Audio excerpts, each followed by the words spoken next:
Okay, this is September 2013 literature and fiction. I have about maybe 15, maybe 10, probably about 10 here. I have both children's, fantasy, sci-fi, and then literature. And I just want to mention before I start on them, I'm reading right now the first book in Terry Goodkind's Sword of Truth. The first book is called, that's a series, the first book is called Wizard's First Rule. I'm about halfway through, and it's actually pretty good. So this would be a fantasy novel.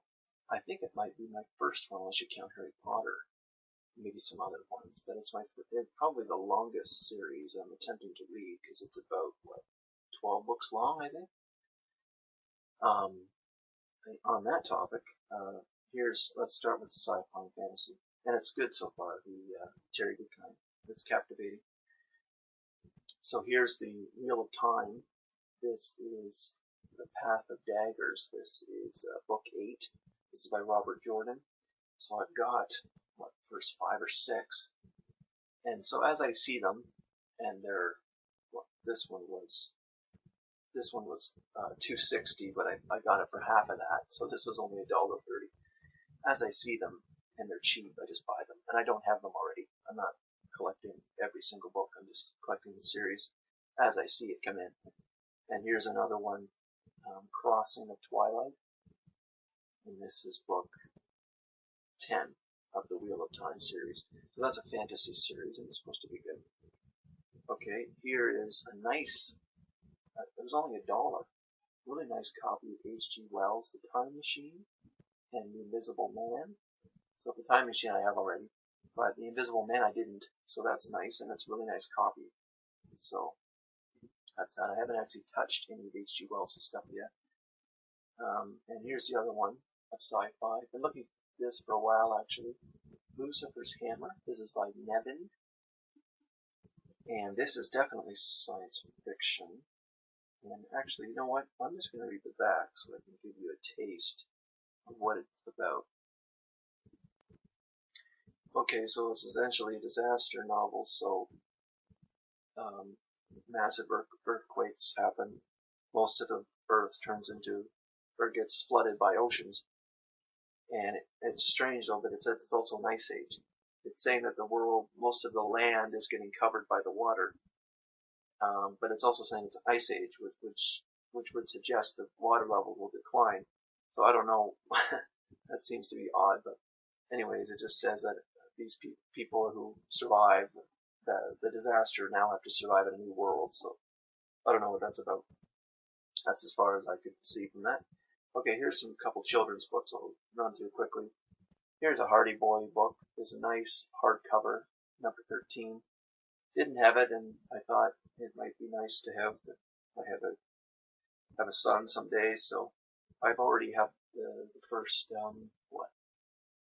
I don't know, the first 10 or so. So this is book 13. So I just have another one. Well, it was only at 50 cents, I think. Okay, here's To Kill a Mockingbird by Harper Lee. I think everyone probably knows what that is, so I don't think I even need to say anything else about it. Usually it's read in elementary school. It's about racism. Here's Harry Potter, book 6. I don't have book 6, and now I do. I have been looking for hardcovers just to have. And for a while, I haven't seen book 6 for a long time. And I did find this one. This is a black copy, black kind of series or something. And it was only $1.50, so I thought, because normally I just buy the hardcovers because then I think they're the ones to keep, not the paperbacks. But I hadn't found the book 6 in such a long time. I thought, well, I better just buy this. I better just buy it. It was only $1.50, so. And here's another Harry Potter. This is The Prisoner of Azkaban, book 3. It's book 3, hardcover. So this is nice. And this was also 50 cents. So, there's a little business card in here. You find the strangest things in books, I tell you. There's a hockey card. I don't know who that is. Chris Gratton of Buffalo Sabres. Do they even still exist? Buffalo Sabres? Maybe. Anyways. Okay, that's children's. Now to literature. So found another copy of Ayn Rand's Fountainhead. I get these when they're cheap. This is also $1.50. I get these when they're cheap because then I can give them to people to borrow. So here is it's a great book, by the way. It's one of my favorites. The Fountainhead.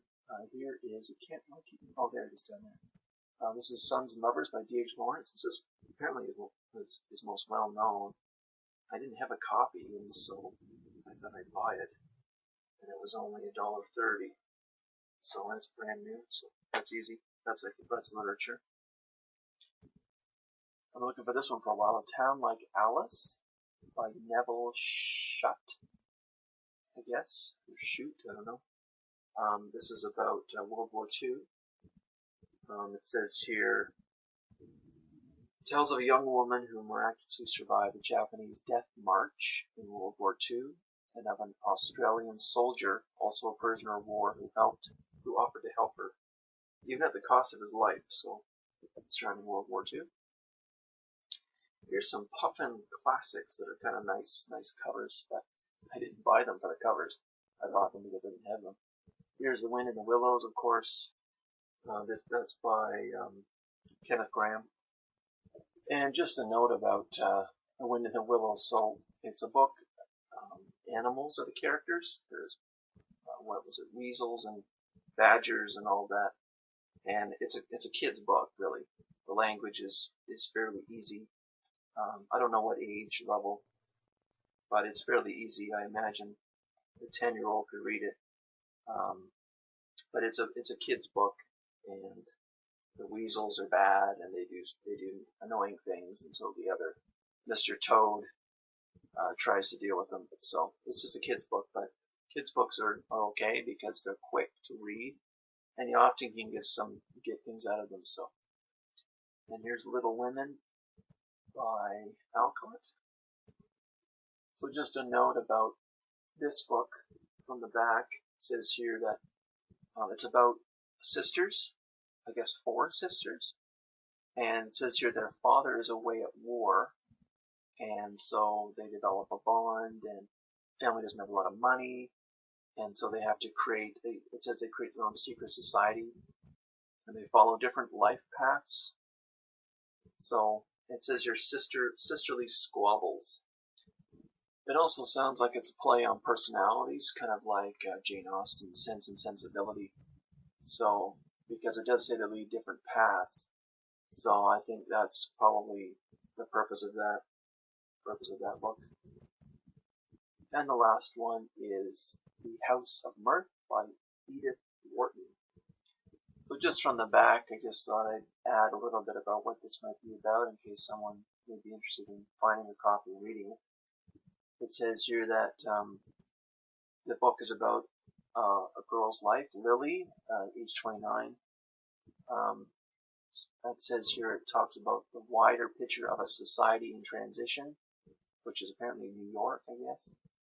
And it says, a rapidly changing New York where the old certainties of manners, morals, and family have disappeared, and the individual has become an expendable commodity. I thought that sounds interesting about social change, and if you simply consider the old ways of female passivity, essentially were, unless they really objected, they were simply a man would come by and they would marry as long as the father was okay with it. Well, usually the man's wealth. As long as that was okay, then that made a family. There were not as many considerations as there are today for individual wants, quite frankly, for both men and women. Obviously, women are far more free today, which is a good thing. But I kind of cringe sometimes at how quickly people will flinch and hate the past and the older ways, the traditional ways, even the ways of the passivity of women. And I cringe at how quickly people dispense with that because they seem to forget what people were trying to do. The point of all of that was to create sustainable families. for the purposes of having children and the purposes of a happy life and the purposes of all those things, wealth generation. Those were the purposes of a traditional family. Now look what we have today. Like, people discount all those things as what patriarchal or etc. And then look at today where we have massive divorce rates. Are people happier today? There's more technology today. Things are easier to do today. I consider even just washing clothes, cooking, hell of a lot easier today. It requires less time. But are people happier today with everything else going on? So you just have to be careful with the quick prejudice of people when they look at the past and they think it's hegemonic or whatever. People really need to stop and reflect on those kinds of things. So that's it for September new books.